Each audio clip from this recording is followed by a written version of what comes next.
दिवाली का उत्सव परम पवित्र पर्व है। ब्राह्मण, क्षत्रिय, वैश्य और शूद्र सभी हर्षोल्लास के साथ मनाते हैं। सभी सद गृहस्थ अपने अपने घरों में सफेदी आदि करवाकर विभिन्न प्रकार के रंगों, चित्रों, पुष्प, मालाओं आदि से सजाते हैं। अनेक मतभेद होते हुए अमीर गरीब सभी लक्ष्मी पूजन करते हैं। यह त्योहार वास्तव में त्रयोदशी से प्रारंभ होता है। इसे धनतेरस कहते हैं। इस दिन अनेक व्यक्ति कोई न कोई नया बर्तन खरीद कर लाते हैं। उस दिन घर में नवीन बर्तन लाना शुभ माना जाता है। कहीं कहीं दीप भी जलाए जाते हैं। चतुर्दशी के दिन, जिसे छोटी दीपावली कहा जाता है, उस दिन भी देव स्थानों पर दीप प्रज्वलित किए जाते हैं। इसके बाद अमावस्या के दिन दीप मालिकोत्सव मनाया जाता है। दीपावली के उत्सव को पवित्र मन और शुद्ध विचारों से युक्त होकर मनाना चाहिए। यदि उस दिन उपवास कर सकें तो अति उत्तम है। सायंकाल देव पूजन तथा भगवती लक्ष्मी का पूजन करना चाहिए।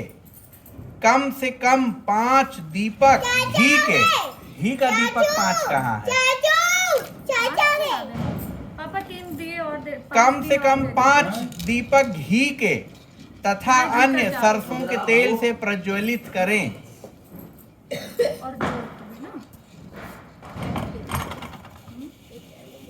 जिस स्थान पर लक्ष्मी पूजन हो वहां पर घी का दीपक जलावें। घर में जिस स्थान पर रुपया, पैसा अथवा आभूषण आदि रखे जाते हैं वहां घी का दीपक जलाना चाहिए। इस प्रकार यदि दुकान हो तो उस स्थान अथवा पेटी, तिजोरी के समीप जहां गल्ला रखा हो घी का दीपक जलाना चाहिए। एक घी का दीपक गंगा जी के नाम का भी जलाना चाहिए। इसके अतिरिक्त जितने भी घर में देवस्थान हो उन पर घी का दीपक जलाना चाहिए। घर में शेष सभी भीतरी तथा बाहरी भागों में तेल का दीपक जलावें। घर के दरवाजे, खिड़कियों, छत मुंडेरों पर जलते दीप की कतारें अत्यंत शोभित होती हैं। चौराहे पर भी दीपक रखना चाहिए। दीपमाला से निवृत्त होकर निश्चित पवित्र स्थान पर चौक पूर कर पवित्र वेदी स्थापित करें। तत्पश्चात चावल तथा कुमकुम कहाँ है? चावल, अभी कथा शुरू कहाँ हुई है? तत्पश्चात चावल तथा कुमकुम से अष्टदल कमल बनाकर उसे भगवती श्री लक्ष्मी जी का मूर्ति स्थापित करें। अष्ट कमल बनाई है। फिर विधि अनुसार संकल्प करके देव पूजन एवं श्री लक्ष्मी जी का पूजन करें।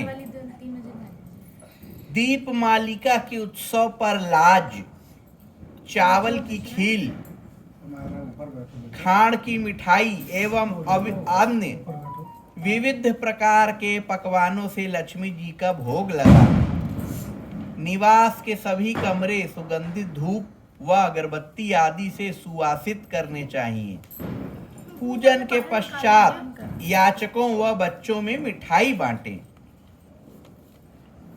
ये विधि यहाँ पर समाप्त होती है। अब दीपावली की कथा शुरू करने जा रहे हैं। मम्मी इधर आइए, इधर बैठिए। सुनाई कहाँ दे रहा होगा? एक दिवस सौनकादि ऋषियों से सनत कुमार ने एक दिवस शौनकादि ऋषियों ने सनत कुमार से पूछा, भगवान, दीप मालिकोत्सव के अवसर पर भी लक्ष्मी जी के साथ साथ अन्य देवी देवताओं का पूजन क्यों किया जाता है, जबकि दीपावली का पर्व विशेषतः लक्ष्मी पूजन का है। ऋषियों की इस शंका को सुनकर सनत कुमार जी कहने लगे, हे ऋषियों, समय पाकर जब दैत्यराज बलि ने अपने भुजबल से अनेक देवताओं को बंदी बना लिया, तो कार्तिक अमावस्या के दिन स्वयं विष्णु भगवान ने वामन रूप धारण कर उसे बांध लिया और समस्त बंदी बनाए गए देवताओं को कारागार से मुक्त कर दिया। कारागार से मुक्त होकर सभी प्रमुख देवों ने क्षीर सागर में लक्ष्मी सहित विश्राम किया। इसी कारण दीपावली के दिन लक्ष्मी पूजन के साथ साथ अन्य देवताओं के भी पूजन व शयन की व्यवस्था करनी चाहिए। ऐसा करके लक्ष्मी अन्य देवताओं के साथ वहीं पर विश्राम करेंगी। लक्ष्मी जी तथा देवताओं के शयन के लिए शैया बिछानी चाहिए कि किसी प्राणी के लिए प्रयोग न किया गया हो। ऐसी बिछाइए जो किसी प्राणी के लिए प्रयोग न किया हो। उस पर सुंदर नवीन वस्त्र व चादर बिछाकर तकिया व रजाई आदि लगा दे। लगाई है मैंने, अभी लगा दीजिएगा। तत्पश्चात सुगंधित कमल पुष्प भी शैया पर बिछावें, क्योंकि लक्ष्मी जी का निवास प्रायः कमल में रहता है। हे ऋषियों, इस प्रकार विधि पूर्वक श्रद्धा युक्त होकर देवताओं एवं भगवती लक्ष्मी जी के पूजन से वह स्थायी निवास करती हैं। भगवती लक्ष्मी जी के भोग के लिए गाय के दूध का खोवा बनाना चाहिए। गाय के दूध आया है, उसमें मिश्री, लौंग, कपूर एवं इलायची आदि सुगंधित द्रव्य मिलाकर मोदक बनाने चाहिए। मोदक कहाँ है? मोदक कहाँ है?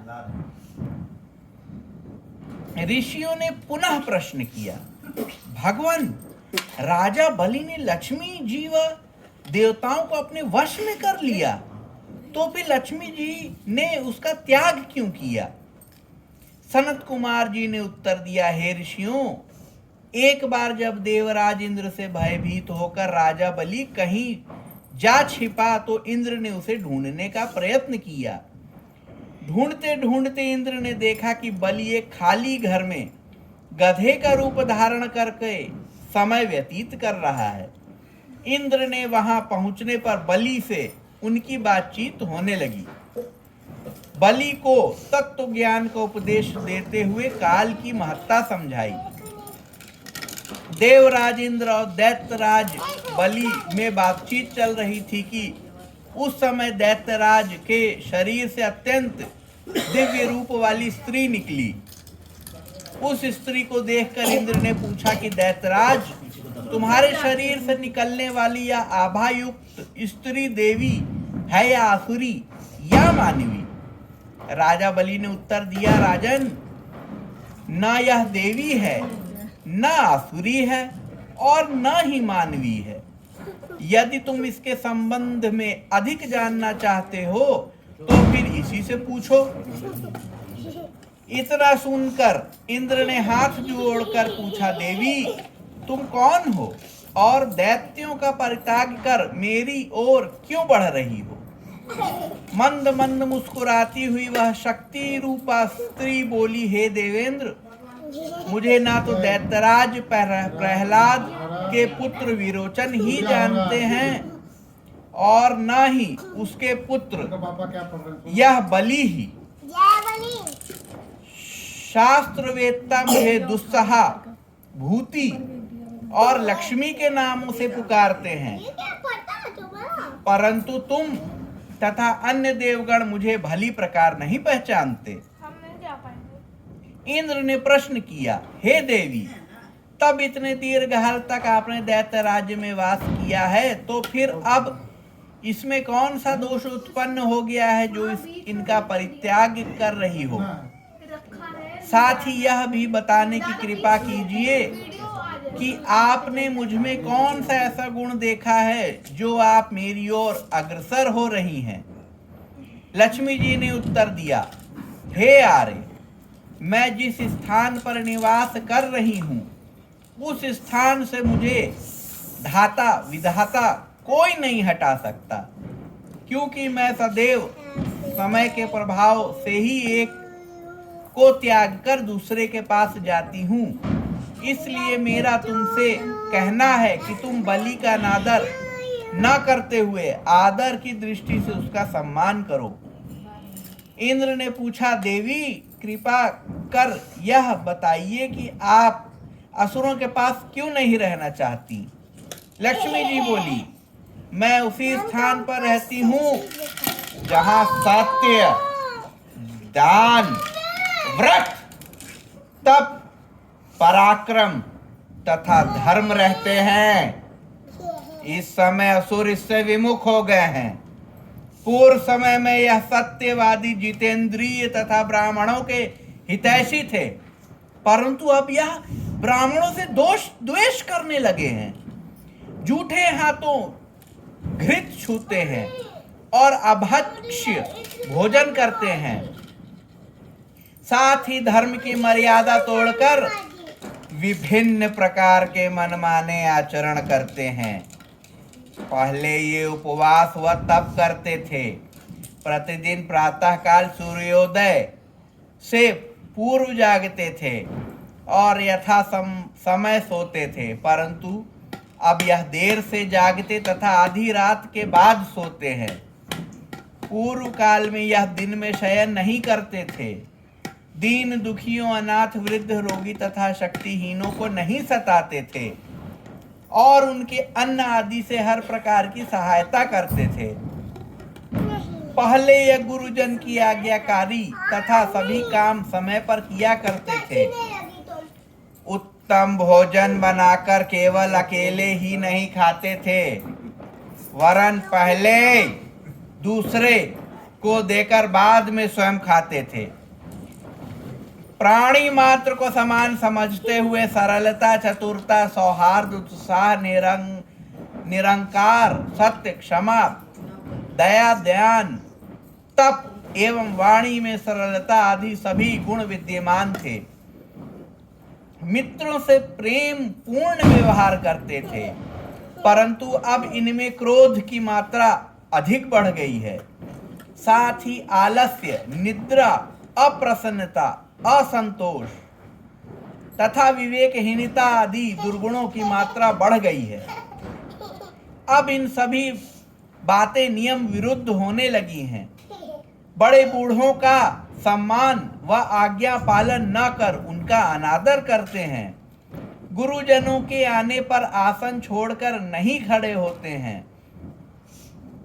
संतान का शास्त्रोक्त विधि से भली प्रकार पालन पोषण नहीं करते हैं। इन सब कारणों से शरीर व चेहरे की कांति क्षीण हो रही है। जुआ, शराब, चोरी आदि दुर्गुण अधिक आ जाने के कारण इनकी धार्मिक आस्था कम हो गई है। अतः हे देवराज इंद्र, मैंने निश्चय किया है कि अब इनके घर में वास नहीं करूंगी। इस कारण मैं दैत्यों का परित्याग कर अब तुम्हारी ओर आ रही हूँ। इसलिए तुम प्रसन्नता पूर्वक अंगीकार करो। मेरा जहाँ पर वास होगा वहाँ पर आशा, श्रद्धा, घृति, शांति, दया, क्षमा और विजिता, संगीता ये 8 देवियां भी निवास करेंगी। तुम देवों में क्योंकि अब धार्मिक भावना बढ़ रही है, इसलिए मैं तुम्हारे यहाँ ही वास करूंगी। इतना सुनकर इंद्र ने उन शक्ति रूप लक्ष्मी का हार्दिक स्वागत किया और उसी समय अन्य देवगण भी दर्शनार्थ आकर उपस्थित हो गए और विविध प्रकार से स्तुति के उपरांत बड़े गाजे बाजे के साथ उन्हें स्वर्ग में लिवा लाए। सनत कुमार जी कहते हैं, ऋषियों, बस उसी समय से संसार में धर्म तथा सुख शांति की भावना भगवती कृपा से जागृत हो गई। जय लक्ष्मी माता। अब दूसरी कथा प्रारंभ करी जाती है। किसी नगर में धन्य, ऐश्वर्य व पुत्र पौत्रिकों से संपन्न परिवार वाला एक सेठ रहता था। लक्ष्मी जी की उस पर पूर्ण कृपा थी। धीरे धीरे सेठ की धार्मिक आस्था कम होकर उसमें लोभ की मात्रा बढ़ने लगी।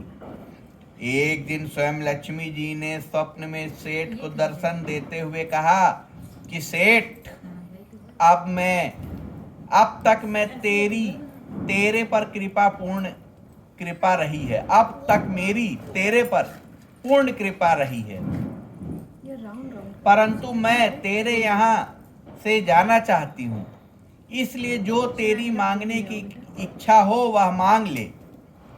सेठ ने प्रार्थना की और कहा, हे देवी, मैं इस समय तो कुछ नहीं मांगना चाहता।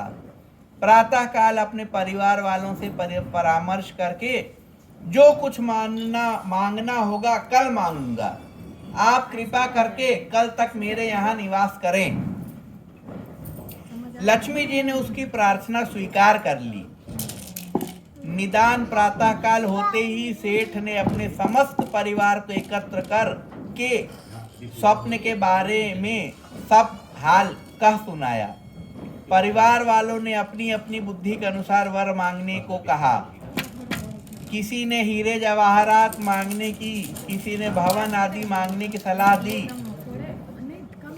परंतु सेठ के छोटे बेटे की बहू अत्यंत चतुर थी। उसने कहा, पिताजी, यदि लक्ष्मी जी हमारे यहाँ से जाना चाहती हैं तो फिर उनके अंगभूत हीरे जवाहरात व अन्य वस्तुएं किस प्रकार स्थिर रह सकेंगी। इसलिए मेरे विचार से आपके परिवार में आपस में प्रेम व्यवहार रहे, बस यही वरदान मांग लें। लेकिन वरदान रात्रि में मिलेगा। इससे पूर्व दिन में अभी से आप कुआं, बावड़ी, धर्मशाला, गौशाला, स्कूल तो इंग्लिश शब्द है, वह अनाथालय में अपनी संपत्ति व्यय करके पूर्ण संचित कर लें, क्योंकि जब लक्ष्मी की कृपा न रहेगी तो फिर यह काम न हो सकेंगे। पुत्र वधू की बात सेठ को अच्छी लगी और उसने सायंकाल तक समाप्ति का आधे से अधिक धार्मिक कार्यों में धन लगा दिया। जब रात्रि को लक्ष्मी जी ने दर्शन दिए तो सेठ ने वरदान मांगा। तब लक्ष्मी जी हंसती हुई बोली, हे सेठ, मैं तुमसे अत्यंत प्रसन्न हूँ। तुझे वर भी देती हूँ, साथ ही यह आश्वासन भी देती हूँ कि अब मैं तुझे छोड़कर नहीं जाऊंगी, क्योंकि अब तेरी प्रवृत्ति धार्मिक हो गई है। इस प्रकार वह सेठ सारा जीवन धार्मिक कृत्य करता हुआ धन धान्य से पूर्ण रहा और अंत में स्वर्ग को प्राप्त हुआ। संसार में और भी जो व्यक्ति धार्मिक आस्था रखते हुए अपनी संपत्ति का सदुपयोग करेंगे, वे भी सुख शांति प्राप्त करेंगे। दूसरी कथा भी समाप्त हो गई। अरे ये महालक्ष्मी कथा एक नई भी आ गई है क्या? अच्छा, ये दीपावली की कथा थी, महालक्ष्मी कथा तो इसमें करनी नहीं है। अरे वो तो व्रत में करी जाती है महालक्ष्मी कथा। अबे हमें लगता कथा समाप्त हो गई। ये ले जब लक्ष्मी जी की आरती करिए बढ़िया से।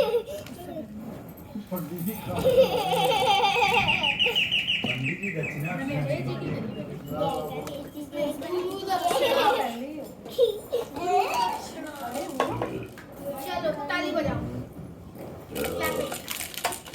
मम्मी प्रसाद खा लो। अभी रुक जाइए।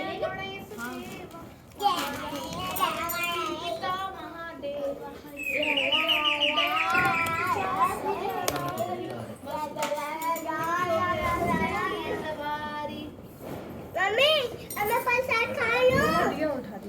नहीं लप्पू, कल सुबह। मम्मी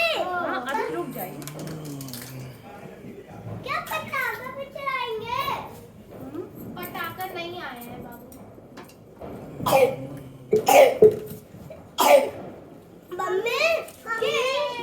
मम्मी पैसे खा लूं मम्मी पैसे खा लूं अभी देंगे बड़ा कूद तो मेरी जैकेट खराब कर देगी। जय अरे सारा शुरू हो गया खड़ी हो जाओ सायरा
घंटी नहीं बज रही है ताजे पे।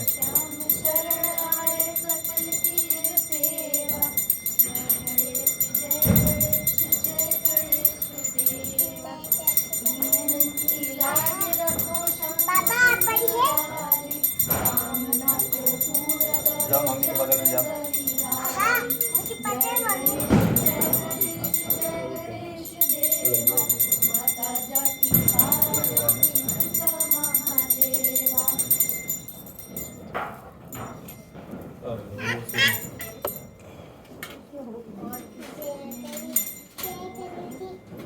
पापा ऐसे करो मम्मी अब ऐसा करो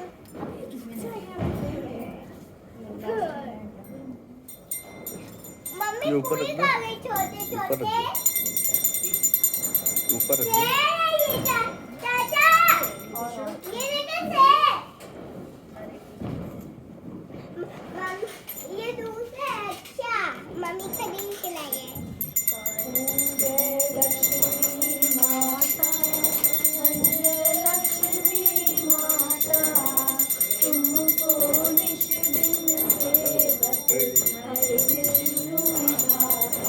ओम जय लक्ष्मी माता ब्रह्मा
बनाए शुभ कर्म नर दाता राम प्रताप ओम जय लक्ष्मी माता।